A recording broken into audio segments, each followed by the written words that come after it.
Let's just jump right into this. Andrew Tate. Long time. I know, it's been a very long time. And I've seen changes just, I think, in the last 5 years. Yep. Who are you today? How have you transformed? That's a very good question. At a younger age, I did the best I could possibly do, and I did the best I believed at the time. And you grow from it and you learn, and perhaps there's times in your life where you look back and think, well, maybe I would have done this differently, because hindsight's always 20/20. But that's part of the life journey, and life's messy. So the recruitment process is the same as the PhD course. You message them on Instagram. Yeah, so this video is from 10 years ago, and this is me explaining how having a webcam company can affect your relationships and how it affects your dating life. It also explains the fact that one of the girls I was dating at the time was working on webcam. Overall, explains my life and how things are affected owning a pornography company, because obviously a lot of women will be put off by that. People are trying to chop it up and say that it says I am using the Loverboy method to somehow convince women to do things they didn't want to do. It's actually a dating course I made a long time ago, and I'm a little bit embarrassed about it, to be honest with you, because it was 10 years ago and I was talking about women and dating and things in a way that I wouldn't talk about them anymore.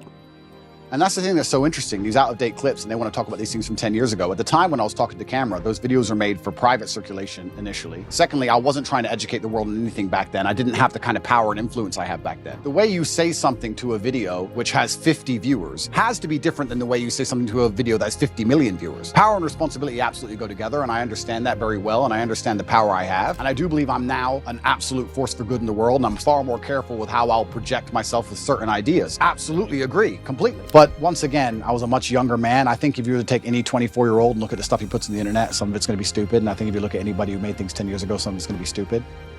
For me, what I feel is I don't feel guilty about them, but I do feel embarrassed because I don't feel like the way I spoke about women or the way I spoke about romantic relationships is my current view on romantic relationships. I think I've certainly matured. I was a young, brash, arrogant guy, and I spoke in a way I perhaps shouldn't have spoke. It's just the reality of life, and you have to grow, and you have to take the embarrassment which comes from growing.